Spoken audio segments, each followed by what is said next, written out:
안녕하세요 시청자 여러분들, 개천에서 용재난다의 김용재입니다. 자, 오늘 우리 시청자 여러분들과 함께 좀 배워볼 내용은 바로 이거예요. 세계 대공황과 뉴딜, 그리고 한국의 뉴딜, 이렇게 이야기를 좀 한번 해보려고 합니다. 자, 얼마 전에 정부에서 한국의 뉴딜 정책을 발표를 했습니다. 그래서 뉴딜에 관련된 내용이 나오면서 엄청나게 많은 자금을 뉴딜 산업에 쏟아붓겠다라고 했는데, 이 뉴딜이 뭔지 처음 들어보시는 분들도 계실 거고, 또 이미 들어봤다 하더라도 이 뉴딜이란 말이 어디서부터 파생이 된 단어인지 모르시는 분들이 있으실 겁니다. 그래서 거기에 관련된 내용을 좀 한번 이야기를 좀 나눠보려고 해요. 자, 이 뉴딜이란 말은 우리나라에서 만들어진 말이 아니라 미국에서 만들어진 말입니다. 미국이 예전에 주가가 대폭락하는 시절이 있었어요. 그래서 주가만 폭락이 한 게 아니라 미국의 산업 경제 자체가 완전히 무너졌을 때가 있습니다. 그리고 여기에서 이 무너진 산업 경제를 끌어올리기 위해서 정부에서 새로운 정책을 발표를 하는데, 그게 바로 뉴딜이라는 정책이었어요. 왜 그러면 뉴딜 정책이 나왔는지, 뉴딜 정책이 나오게 된 배경에 대해서부터 좀 배워보도록 할 거예요. 자, 세계 대공황 때문에 나온 거예요. 미국 경제가 무너지긴 했었는데, 미국 경제뿐만이 아니라 이 전반적으로 세계의 모든 나라들 자체가 굉장히 어려운 시절이 있었습니다. 그때가 이제 세계 대공황 시절인데, 이게 1929년부터 시작해서 1933년 말까지, 그래서 좀 더 길게 나가자 그런다면 여파가 1939년까지 거의 한 10년 동안 이어졌어요. 그래서 주가 지수가, 다우 산업 지수가 어디까지 빠지게 되면, 이게 보시게 되면 애가 쭉 올라가서 이게 400포인트까지 올라가게 되잖아요. 그리고 나서부터 이제 1929년인데 1930년, 제가 1933년까지 간다 그랬죠. 이 400포인트, 350포인트에 있던 주가가 어디까지 빠지게 되느냐? 41포인트까지 빠집니다. 41포인트까지. 어마어마하게 빠진 거죠. 350포인트 가까이 있던 다우 산업 평균 지수가 어디까지 빠졌냐? 41포인트까지 빠진 거네요. 41포인트까지. 거의 뭐 10분의 1 수준으로 완전히 떨어져 버린 거죠. 그래서 뭐 전 세계 미국 증시 자체가 완전히 무너져 버리고, 증시뿐만이 아니라 미국 산업 자체가 완전히 다 무너져 버렸던 때입니다. 세계 대공황 시절이. 자, 그러면 도대체 이 세계 대공황은 왜 발생을 했는가? 자, 여기서부터 한번 좀 볼게요. 제가 이제 다 만든 내용인데, 세계 대공황 원인에 대해서 좀 이야기를 한번 해보겠습니다. 자, 첫 번째로 제가 살펴본 거는 뭐냐면 정치적 배경입니다. 간섭을 지향하고 지나친 자유방임 정책을 펼쳤었는데, 보시게 되면 이 쿨리지 번영기라 그래요. 이게 1923년부터 1928년인데, 이때 이제 미국 경제가 대호황기였습니다. 대호황기. 1차 세계대전으로 급등한 세계 수요의 증가를 톡톡히 누렸고, 자, 1차 세계대전 때문에 왜 미국이 호황을 누렸었냐면, 1차 세계대전 때 우리가 산업 물품을 생산을 해야 되잖아요. 전쟁 물자도 생산을 해야 되고, 군인들 식량도 배급을 해야 되고, 그렇죠. 그래서 이러한 산업의 경망적인 것들이 굉장히 많이 상승을 했던 시절입니다. 1차 세계대전에서 이제 승리를 거뒀죠. 그래서 이제 사회 전반적으로 자신감이 상승을 했었고, 그동안 억눌렸던 보상 소비가 급증을 했습니다. 전쟁을 하다 보니까 많이 소비를 못했을 거 아니에요. 근데 전쟁이 끝나서 승전국이 되다 보니까 이제 소비가 이제 그야 급수적으로 늘어나기 시작을 한 거죠. 근데 이제 조금씩 이제 삐그덕거리는 모습이 발생을 해요. 뭐 어디서부터 삐그덕 되느냐? 바로 이 농업 부분에서부터 균열이 좀 발생을 하기 시작합니다. 왜 농업 부분에서 균열이 발생을 하냐? 자, 우리가 전쟁을 하게 되면 군인들 식량을 배급을 해줘야 되잖아요. 그러다 보니까는 농업이 잘 될 수밖에 없어요. 왜? 식량을 계속 생산을 해서 보내줘야 전쟁을 할 거 아닙니까? 그런데 이게 전쟁이 딱 끝나고 나니까 이게 폭발적으로 늘어났던 농업 식량 자체가 이제 떨어지기 시작을 하게 되는 거예요. 이때 당시 이제 미국의 시장 자체를 좀 놓고 보자 그런다면, 미국은 산업보다는 농업에 많이 치중을 하고 있었을 때였었어요. 농업 인구가 한 70에 산업 인구가 한 30 정도 되는 그 정도 비율로 움직이고 있었는데, 이 농업 부분이 전쟁 때문에 쫙 올라가고 있다가 전쟁이 끝나고 나서부터 갑자기 꺾이기 시작을 하게 되는 거죠. 그래서 이제 보시게 되면 어떤 문제가 조금씩 발생을 하게 되느냐, 농업 부분의 침체와 농산물 과잉 공급이 농가 소득을 떨어뜨리면서 주택 수요나 내부 소부재 소요를 감소를 초래했고, 대출이 이제 나오기 시작을 합니다. 왜? 어려우니까. 농가에서는 유지를 하려면 돈이 필요하는데 생산을 해도 안 팔리다 보니까 돈이 부족할 수밖에 없죠. 그러니까 이제 정부에 자꾸 또 은행권에 가서 대출을 받기 시작을 하게 되는 겁니다. 과도하게. 자, 그러면서 이제 농업 부분에서 과대 생산 발생을 하고 불황이 슬슬 나오기 시작을 해요. 자, 그리고 이제 두 번째로 좀 봐야 될 내용이 산업 전방적인 과잉 생산이 발생인데, 우리가 좀 알아야 될 게 뭐냐면 이 고전학파와 케인즈 학파에 대한 내용을 좀 알아봐야 돼요. 우리 고등학교 때 다 배웠던 내용인데 기억들 다 가물가물 하시죠? 고전학파, 케인즈 학파 어디서 많이 들었던 내용인데 이걸 언제 들었지? 라는 내용이 나올 겁니다. 자, 고전학파는 뭐냐면 많이 생산을 해놓으면 알아서 팔린다는 거예요. 내가 100개의 물건을 생산을 해놓는다. 그럼 이 100개는 생산한 만큼 팔리게 되어 있다라는 거죠. 이게 이제 고전학파입니다. 그러면 케인즈 학파는 뭐냐면 아니다. 물건을 많이 생산을 해서 이게 팔린다는 게 아니라 수요와 공급의 원칙에 의해서 팔린다라는 이야기입니다. 아무리 많이 생산을 해놔도 공급, 수요가 없게 되면, 이걸 원하는 사람이 없게 되면 물건은 팔리지가 않는다. 이게 가장 큰 차이점이에요. 근데 기존에는 생산만 해놓으면 다 팔리는 시절이었어요. 왜?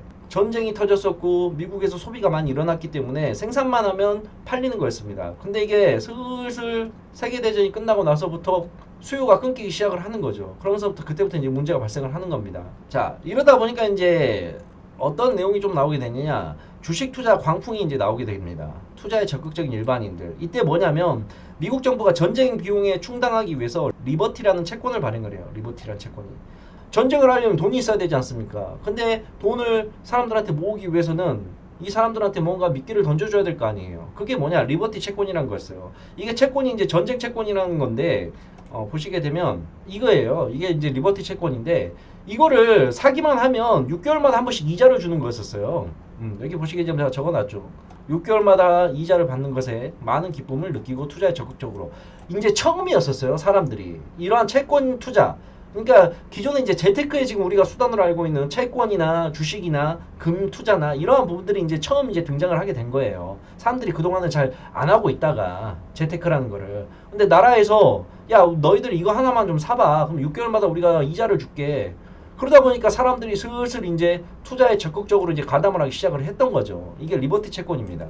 그래서 이거를 이제 사게 되면 6개월에 한 번씩 이자를 받게 되다 보니 야, 이거 얼마나 좋아. 가만히 있어도 돈이 나오네. 그러다 보니까 이제 사람들이 엄청나게 주식 투자 광풍이 일어나기 시작을 하게 되는 거죠. 사기만 하면 돈이 되니까 빚내서 이제 슬슬 투자가 나오게 됩니다. 그래서 이제 증권회사들이 앞다투어서 투자 금액의 얼마까지? 3분의 2까지 융자를 했고, 투자가들은 폭발적으로 대출을 늘려가면서 모습이 나왔었죠. 결국은 이런 게 이제 계속해서 쌓이기 시작을 하는 겁니다. 즉, 내 돈만 가지고 투자를 하면 되는데, 이게 빚을 내서 투자를 하는 수요가 급격하게 늘어나기 시작을 한다는 거죠.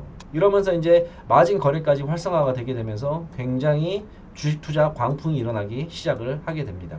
자, 그러면서 이제 또 뭐 어떤 내용이 있냐면 2차 산업대 산업혁명이 나왔었죠. 2차 산업혁명으로 통해서 증기기관이 생산이 되고, 증기기관을 통해서 이제 대량 생산이 가능해지는 모습이 나왔습니다. 그러다 보니까 소비자들의 씀씀이가 역시 커졌었죠. 그래서 한 가구에 차 한 대씩을 소유하는 분위기가 확산되었고, 지금 당장 돈이 없더라도 할부 구매를 하게 되는 할부의 방식들이 이제 나오기 시작을 한 거죠. 할부 구매와 같은 방식으로 소득 수준을 넘어가는 소비가 이루어지고 있었다. 슬슬 뭔가 조짐이 나오기 시작을 하죠. 내 돈 갖고 하는 게 아니라 빚내서 하고 할부들을 하고 슬슬 이제 거품이 끼기 시작을 하게 되는 거예요. 자, 그러면서 이제 정부에서는 또 뭘 하느냐, 금리를 갖다가 올립니다.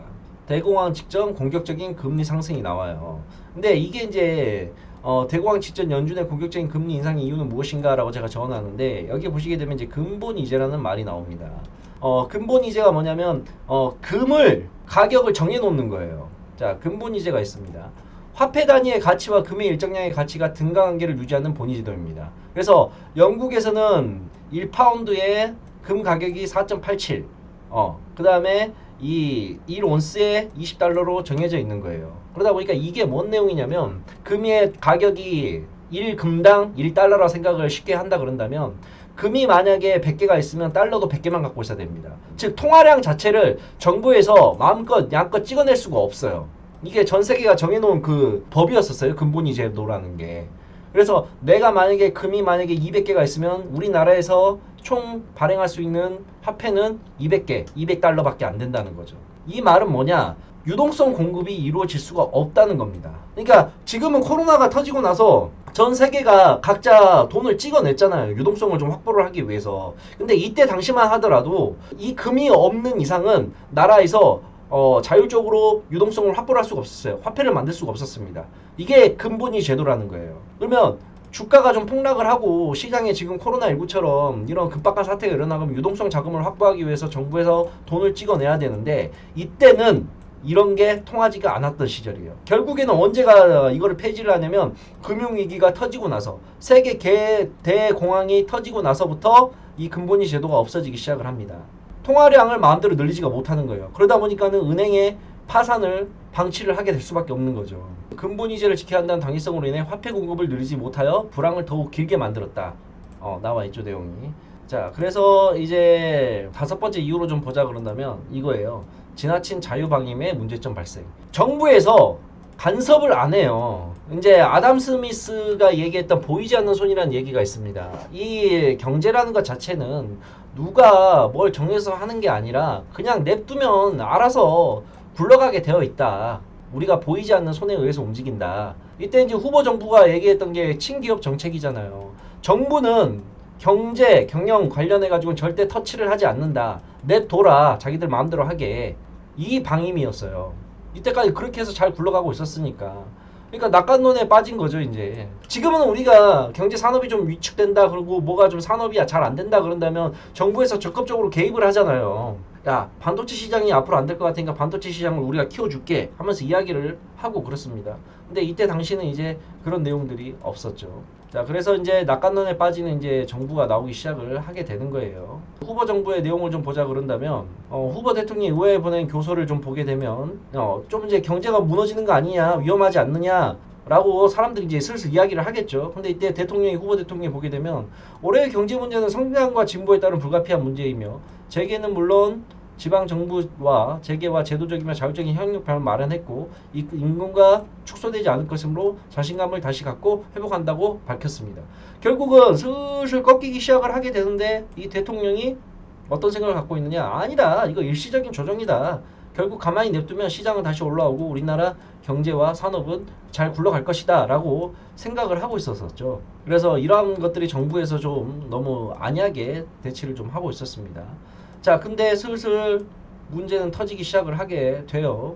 후보가 대공황 종료를 언제 선언했냐면 1930년 5월 1일 날 했습니다. 근데 1939년까지 대공황은 발생을 했겠죠. 그러다 보니까는 중간선거에서 참패를 하게 됩니다. 근데 얘가 이제 얘기했던 내용이 증시 가격이 4월에 떨어진 거에 손실이 5분의 1이 회복이 되었고 지방은행이 회생이 될 것 같고 연중 가맹이나 회원은행의 예금이 지속적으로 증가하고 실업률이 더 악화되지 않은 이 내용을 가지고 대공황이 종료가 됐다라고 선언을 했어요. 이게 언제 했느냐? 1930년 5월 1일 날 했다는 거죠. 근데 그 뒤로 9년간 더 시장은 어려워지고 먹고 살기가 힘들어졌습니다.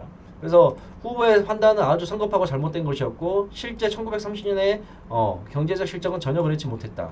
1930년 1년 동안 26,300개의 기업이 파산을 했습니다. 이 내용 한번 보세요. 저기 표시를 해줄게요. 1930년 1년 만에 26,000개가 기업이 파산을 했고요. 실질 GNP 증가율은 마이너스 11%, 민간소비 마이너스 5%, 투자는 31% 감소, 자동차 생산량은 마이너스 38%, 그리고 실업자도 4.300만 명, 실업률 8.9%로 1921년보다 11.9%보다 나을 게 전혀 없는 상황이었었죠. 근데 뭐라 적혀져 있어요, 여기? 후보 대통령하고 관료들은 그렇게 심각하게 생각하지 않았습니다. 결국 이런 안일한 대처가 세계 경제 공황을 더욱 크게 만들어졌던 이유가 되었었죠. 자, 그리고 여섯 번째로 관세 부분인데 이건 이제 간단하게 설명을 하게 되면 관세를 인상을 했어요. 나라 이제 돈이 떨어지고 그러다 보니까 외국에서 이제 돈 들어오는 거를 관세를 확 올렸습니다. 그걸 얼마를 올렸냐면 평균 관세율이 40%에서 59%, 19포인트를 한 번에 인상을 시켰습니다. 엄청나게 인상을 시켰죠. 나라에 돈이 떨어지니까 돈을 모으려고 관세를 갖다 확 올려버린 거예요. 이 관세를 올림으로써 관세법으로 얼마의 피해를 받냐?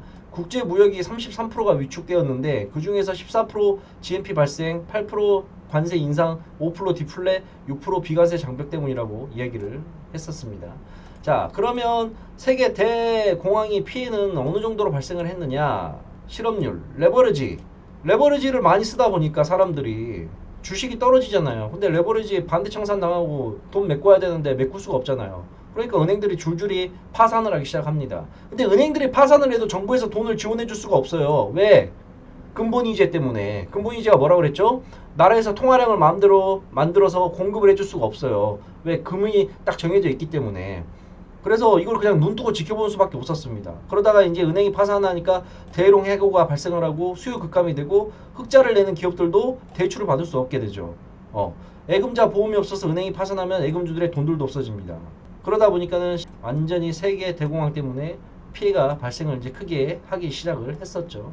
이때 내용을 좀 보시게 되면 크게 이제 전 세계 이제 판도가 미국과 소련이었었어요. 이제 지금은 러시아죠. 소련이 없었으니까. 근데 그때 당시에는 소련이었는데 알다시피 미국은 민주주의 사회를 바탕으로 하고 소련은 공산주의를 바탕으로 합니다.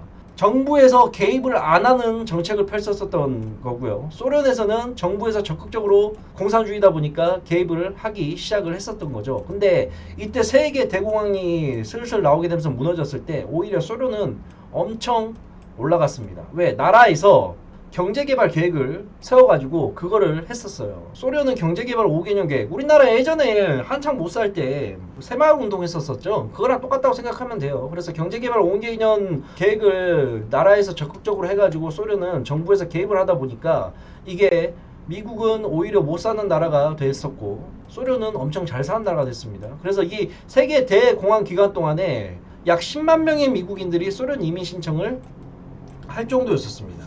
굉장히 많은 사람들이 하게 됐었었죠. 자, 그래서 오늘 여기까지가 이제 제가 좀 준비한 내용이에요. 어떻게 좀 잘 했는지 모르겠는데 오늘은 좀 첫 번째 시간으로 세계 경제 대공황이 왜 발생을 했는지 거기에 대한 내용을 좀 이야기를 좀 나눠보는 시간을 가졌습니다. 이제 두 번째 시간에는 뭐 하냐면 이제 세계 대개 경제 공황이 발생을 하면서 미국 지수가 작살나고 미국의 산업이 이제 무너지기 시작을 하잖아요. 그러다 보니까 나라에서 슬슬 경제와 산업을 살리기 위해서 새로운 정책들과 이러한 부분들을 슬슬 발표를 하기 시작을 해요. 그게 바로 이제 뉴딜이라는 정책입니다.